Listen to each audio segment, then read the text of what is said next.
The distress call. The nebula seeker drifted silently through the void, its once gleaming hull now scarred with ragged gashes and scorched metal.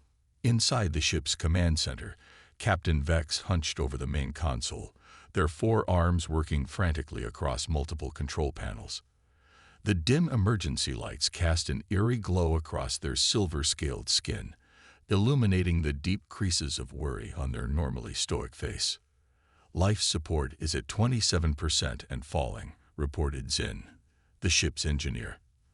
The small, amphibious alien skin had lost its usual vibrant blue sheen, fading to a dull gray as stress hormones flooded their system. Main engines are offline. Secondary thrusters are operational, but fuel reserves are critically low. Captain Vex looked around at their crew, 6 beings from 6 different worlds, brought together by the Galactic Exploration Initiative. Each face showed the same grim understanding. They were dying, and their ship along with them. "What happened to the distress beacon?" Vex asked, their voice maintaining the calm authority that had earned them command of this vessel. Maury, the communications specialist, swiveled their chair toward the captain. The insectoid being's compound eyes reflected the blinking red warning lights. "The system is damaged but functional. I can broadcast, but we're in uncharted space. There's no telling who might receive it, if anyone." The disaster had struck without warning, an unexpected asteroid shower, invisible to their damaged sensors until it was too late. The nebula seeker had survived the initial impacts, but the damage was catastrophic. Primary power was gone. The navigation system was offline. The ship's quantum drive, their only means of faster-than-light travel, had been shattered. "We have no choice," Vex decided. "Broadcast on all frequencies. We need help, regardless of who answers." Dr. Lani, the ship's physician, stepped forward. The towering plant-like being's leaves rustled with concern. "Captain, this region borders Terran space. Humans may intercept our signal." A tense silence fell over the bridge. Humans were a mystery in the galactic community, a young species that had achieved space travel with remarkable speed, but remained isolated, focused on their own solar system. Stories about them varied wildly. Some claimed humans were primitive savages, others that they possessed strange abilities and unpredictable technology. Most species simply avoided them. "I'm aware of the risks," Vex responded. "But we're out of options. Send the signal." Maury's appendages moved across their console. "Broadcasting now. May the stars guide someone merciful to our position." The distress call radiated outward, a desperate plea traveling through the emptiness of space. Elara Jensen groaned as her ship's alarm jolted her from sleep. She fumbled for the control panel beside her bunk, silencing the piercing sound. "Report," she commanded, her voice still thick with sleep. The ship's AI responded immediately. "Incoming distress signal detected. Origin: unknown vessel.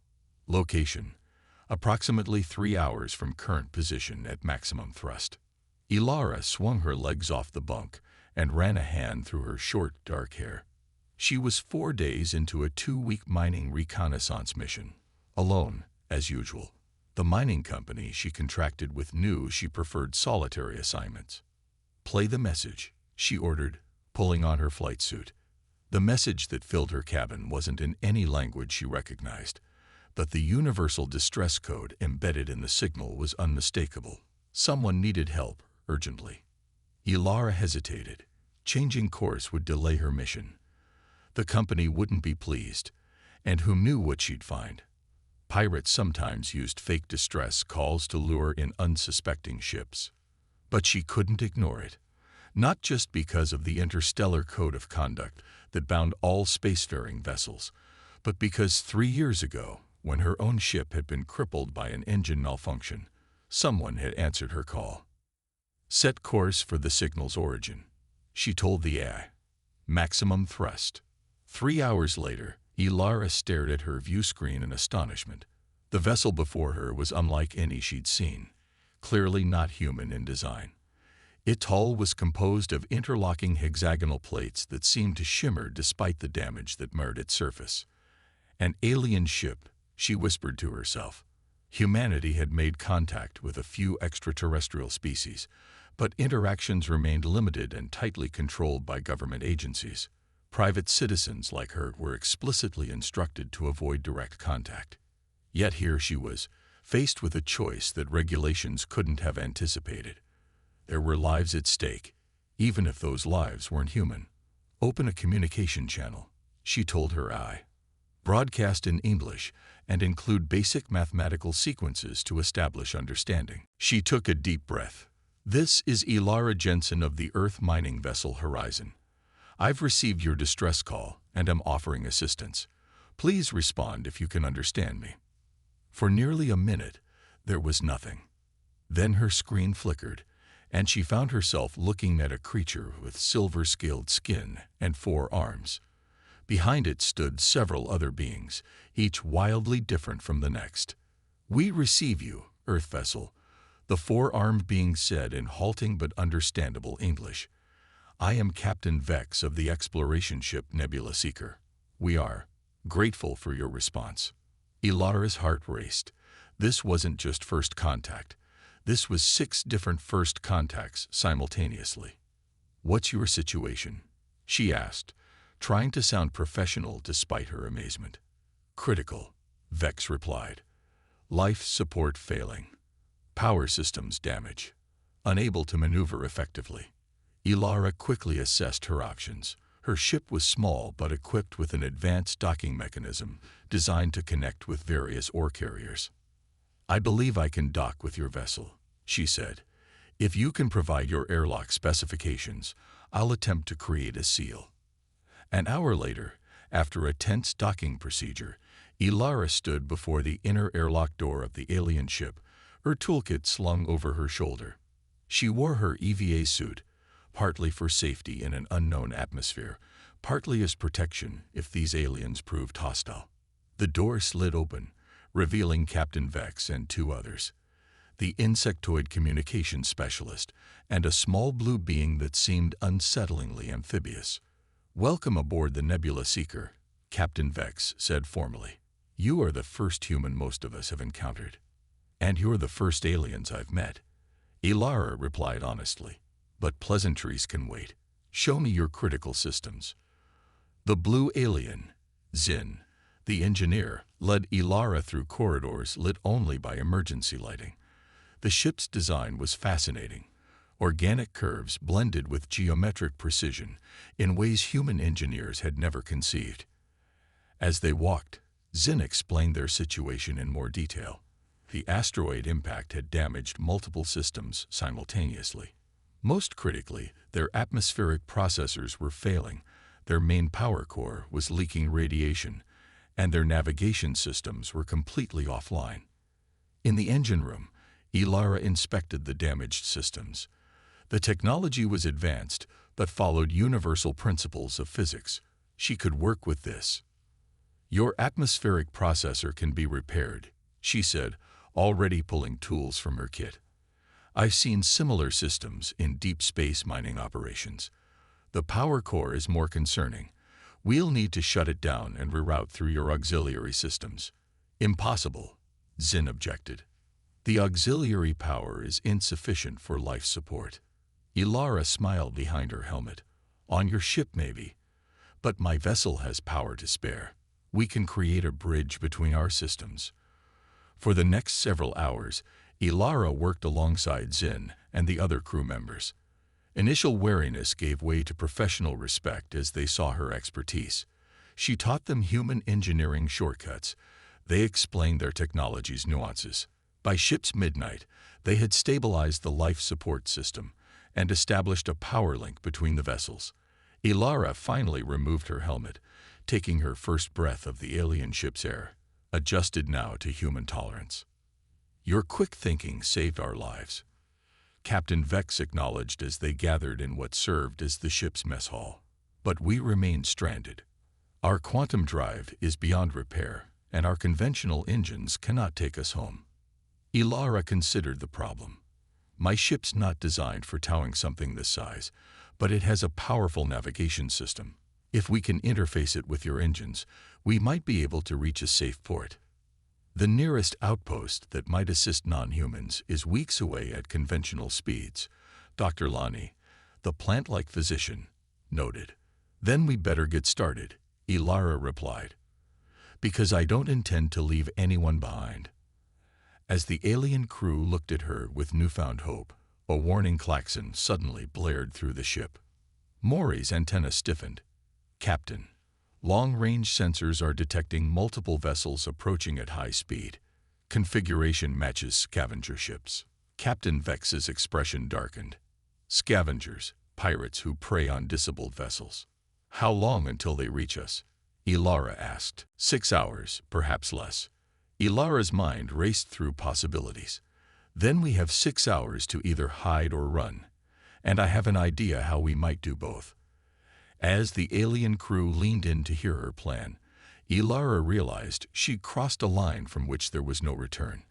Her simple mining mission had transformed into something that might change humanity's place in the galaxy forever. Against all odds, the Nebula Seeker's command center had transformed in the hours since Elara's arrival. New connections ran between human and alien technology, creating a hybrid system unlike anything either civilization had designed. Elara stood at the central console, her fingers dancing across unfamiliar controls as Zin guided her through the ship's engineering interface. The power transfer is holding steady, Elara said, studying the readouts. We've got about 40% of your propulsion system back online. Captain Vex nodded, their silvery scales catching the light. Will it be enough to evade the scavengers? Elara's expression remained determinedly optimistic, but her eyes betrayed concern. Not if we try to outrun them conventionally. Their ships are built for speed and pursuit. We need something unexpected.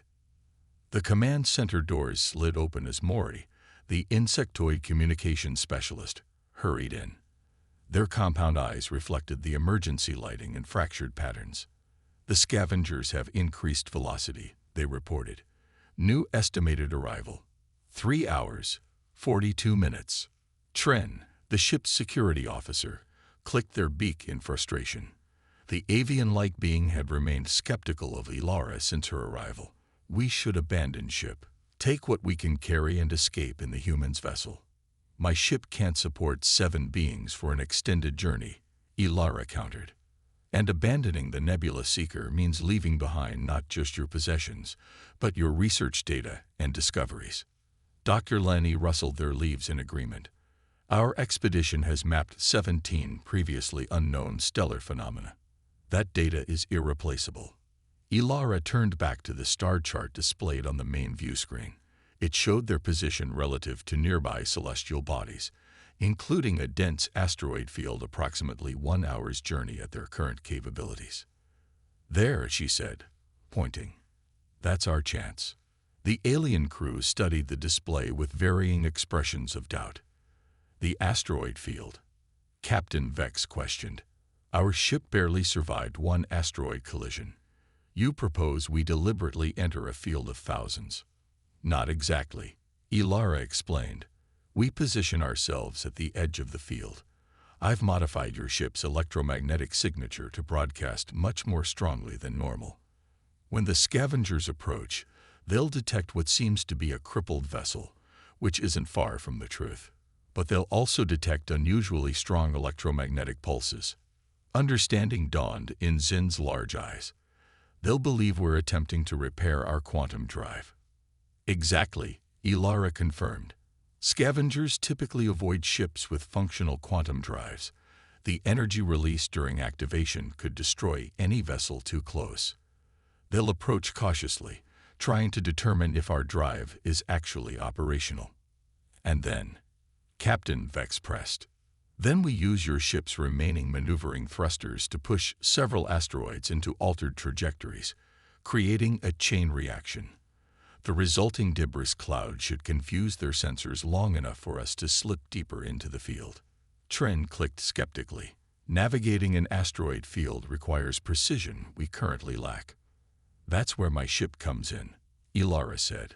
The horizon has mining-grade sensors designed specifically for detecting and mapping asteroid compositions and trajectories. If we link your navigation system to my sensors, we can chart a safe path. The plan was dangerous, perhaps foolhardy, but no one offered a better alternative. As the crew dispersed to prepare, Captain Vex remained behind with Elara.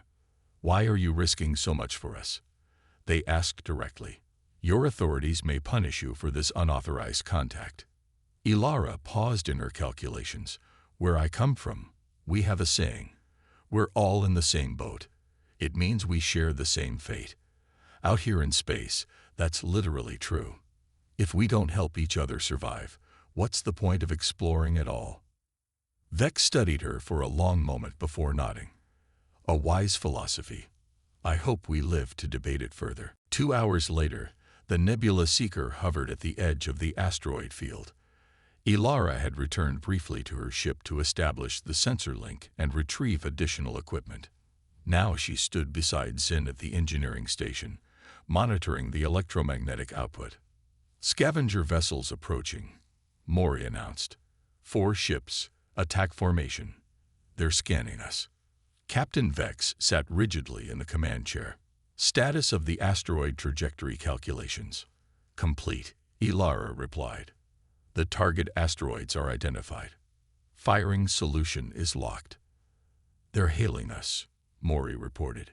"Standard surrender demand. They claim they're offering rescue in exchange for salvage rights to our vessel." "Ignore it," Vex ordered. "Prepare the maneuvering thrusters." The minutes crawled by as the scavenger ships approached, cautious but determined. Elara watched their formation on the tactical display, waiting for the perfect moment. When the lead ship edged just past the calculated point of no return, she nodded to Vex. "Now." Captain Vex gave the command. "Fire thrusters, patterns Alpha through Delta." The Nebula Seeker shuddered as precise bursts from its remaining thrusters pushed against strategically selected asteroids. For several seconds, nothing seemed to happen. Then, slowly at first, but with increasing momentum, the massive space rocks began to move. "Scavengers have detected our maneuver," Mori reported. "They're breaking formation, attempting to retreat." But it was too late. The first collisions began.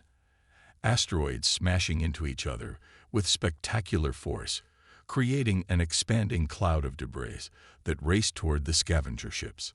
2 vessels managed to evade the main wave, but the other 2 disappeared from sensors amid the chaos. "Initiate our entry vector," Vex commanded. "Full power to forward shields." Elara gripped the console as the Nebula Seeker lurched forward, diving into a carefully plotted path through the asteroid field. On the view screen, massive rocks tumbled past, some close enough that Elara could see the craters and ridges on their ancient surfaces. For 20 tense minutes, they navigated the field, making minor course corrections as needed. The remaining scavenger ships attempted to follow but lacked the precision sensors needed to safely navigate the treacherous terrain. "They're falling back," Mori announced finally. "We've lost them." A cheer erupted from the crew, but their celebration was short-lived. An asteroid, knocked from its predicted path by the chain reaction they created, loomed suddenly on their starboard side. "Evasive maneuvers," Vex shouted. The helmsmen responded instantly, but the ship's damaged systems couldn't react quickly enough. The asteroid struck a glancing blow to the ship's already weakened hull, sending everyone sprawling across the command center. Warning alarms blared as new damage reports flooded in. Elara pulled herself up, blood trickling from a cut on her forehead. "Hull breach in Section 4, Zin reported. "Emergency containment active but failing. Reroute power from non-essential systems," Elara ordered, already moving toward the exit. "I need to get to the breach. My suit has repair capabilities your systems don't." Before anyone could object, she was racing through the corridors, pulling on her EVA helmet as she ran. The breach was in a storage section, now exposed to the vacuum of space. Emergency force fields flickered unstably, struggling to contain the atmosphere. Elara activated her suit's magnetic boots and stepped into the damaged section. Through the jagged tear in the hull, she could see the endless field of stars and the ominous shapes of asteroids drifting past. Working quickly, she deployed the emergency repair kit from her suit, a specialized polymer designed for temporary hull patches. As she worked, she maintained contact with the bridge. The damage is substantial but manageable. This patch will hold until we can reach safety. The scavengers have regrouped, came Mori's voice. They're attempting to calculate our trajectory through the field. Almost done, Elara responded, securing the last section of the patch. This will. A violent impact rocked the ship, throwing Elara against the wall. The asteroid field was becoming more dense, more unpredictable. Elara. Captain Vex's voice crackled through her helmet. Report. She pushed away from the wall, checking that her patch still held. I'm okay.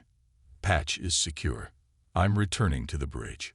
By the time she arrived, the situation had deteriorated further. The impacts had damaged their carefully calibrated navigation system. The path they'd calculated was now useless. We're flying blind, the helmsman said, their tentacles quivering with tension. Elara studied the sensor readings from her ship, still linked to the Nebula Seeker systems, not completely blind. There's a clearing approximately 2 kilometers ahead. If we can reach it, we'll have room to maneuver. Can we make it? Vex asked. Elara met the alien captain's 4-eyed gaze steadily, with a little human ingenuity and a lot of luck. For the next hour, Elara worked alongside the alien crew, guiding the damaged ship through the asteroid field with a combination of her mining vessel's precise sensors and her own instincts. Every near miss brought gasps, every successful evasion, sighs of relief. When they finally emerged from the field's edge, the command center fell silent for a long moment before erupting in cheers and trills and whistles, the sounds of 6 different species celebrating survival. The scavengers had given up the pursuit, unwilling to risk their vessels in the asteroid field. The Nebula Seeker was damaged, but intact, its crew alive and its valuable research preserved. In the days that followed, Elara helped the alien crew make more permanent repairs. Using parts from her own ship and materials aboard the Nebula Seeker, they managed to restore partial functionality to the quantum drive, enough for a single jump to the nearest friendly outpost. On the eve of their departure, Captain Vex hosted a small ceremony in the ship's conference room. The entire crew had gathered, each bringing a token from their world's traditions. Elara Jensen, Vex began formally, you came to our aid when no one else would. You risked your life and your future to save beings you had never met. Such actions deserve recognition. The captain presented her with a small crystal that seemed to contain a swirling nebula within its depths. This is the heart of courage, the highest honor my people can bestow upon a non-citizen.